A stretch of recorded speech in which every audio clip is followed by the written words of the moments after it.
Boker Tov, mes chers amis de Yerushalayim. Ce matin, donc dans la suite du chapitre 27, Baruch Hashem, nous allons voir un petit peu en liaison avec la période que nous traversons, la période de Ben Hametzarim, celle qui malheureusement a vu, à cause de notre comportement, la fuite de la Shekhinah, la perte du Beth Hamikdash, la perte du temple, et on va essayer de voir avec le roi Salomon ce matin peut-être un peu où peut se retrouver, où on peut trouver la réparation à cette faute. En effet, on va voir quel doit être le mode d'emploi concernant la relation à l'autre.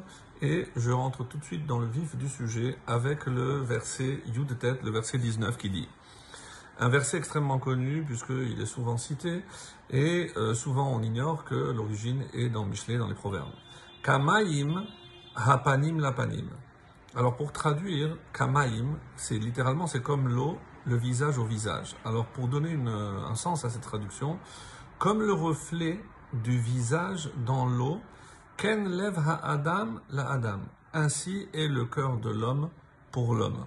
Qu'est-ce que ça veut dire? Tout le monde comprend que lorsque je regarde mon visage, le reflet de mon visage dans l'eau, si je souris, le reflet évidemment va sourire. Si je suis triste, donc le reflet que je vais percevoir, c'est aussi, ce sera empreint de tristesse.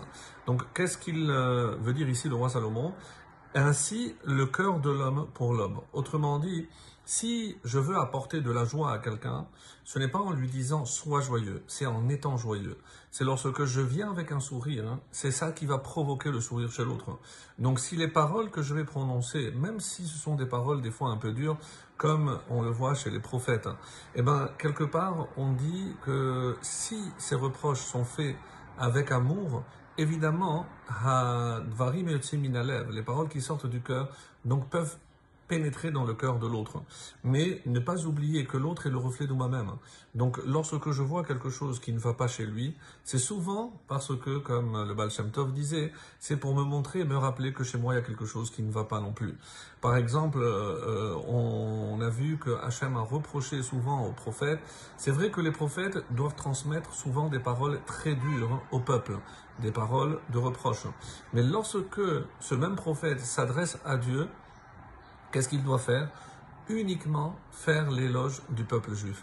Un prophète n'a pas le droit de parler du mal du peuple, et même s'il se montre dur à l'égard du peuple, lorsqu'il s'agit de parler à Hachem, Hachem il a dit, moi j'ai pas besoin d'accusateurs, j'en ai déjà beaucoup, j'ai besoin de défenseurs. Donc je sais ce qui ne va pas bien dans le peuple, mais j'ai besoin d'avoir des défenseurs. Et donc les prophètes, alors dans un sens c'est assez curieux, donc ils font des reproches, mais lorsqu'ils s'adressent à Dieu, il faut qu'ils trouvent toujours le bon côté chez les Israël, chez les Juifs. Et peut-être que pour nous aussi, c'est une leçon extraordinaire. Sheol, le vin. Sheol va avado lotisbarna. Alors on explique ici que le Sheol, qu'on ne traduit pas, parce qu'on ne peut pas traduire par l'enfer, Sheol, avado, c'est aussi assimilé à avadon. Avadon, du verbe avadon, c'est le néant, l'endroit de la perdition. Donc Sheol va avadon, lotisbarna. Le Sheol et le avadon ne se rassasient pas. De quoi? C'est de cadavres. Donc, même s'il y a beaucoup de gens qui meurent, donc le Sheol, qui est souvent situé dans les profondeurs de la terre, aussi Avadon, donc ce sont deux endroits, deux termes qui désignent l'endroit où vont les morts, où vont parfois les âmes torturées qui n'arrivent pas à trouver le repos. Quoi qu'il en soit, donc ils ne se rassasient pas. Et c'est quoi la comparaison? Ve'eneha adam lotisbarna. Ainsi, ou ici le vav, c'est pas et, mais de même, de comparaison, donc de même les yeux de l'homme, lotisvarna, il ne se rassasie pas. Pourquoi? Ça ici, c'est une allusion évidemment à la convoitise. Comme vous le savez, c'est ainsi qu'il est rapporté dans Kohelet Rabbah, en adam yotze mina olam, vachatita avato biado. Même lorsqu'un homme quitte ce monde, il ne part qu'avec la moitié de ce qu'il aurait désiré dans sa main. Autrement dit, donc il a 100, il veut 200. La convoitise est chez l'homme ce qui peut entraîner justement à la mort, parce qu'il va poursuivre à tout prix ce qu'il recherche en pensant qu'il ne peut vivre sans, pour se rendre compte que finalement malheureusement, on ne pourra pas profiter de tout ce qu'on a obtenu après des courses, des poursuites et des sacrifices. Donc, comme nous fait remarquer ici le commentaire, c'est une allusion à ce qui dit « Lotaturu achare levavchem v'achare einechem » donc ne vous laissez pas, ne déviez pas après votre cœur et après vos yeux. Quelle est l'allusion ici? Les Chachamim disent « Levavchem » le cœur, c'est les mauvaises pensées. Généralement, c'est assimilé à la Avodazara.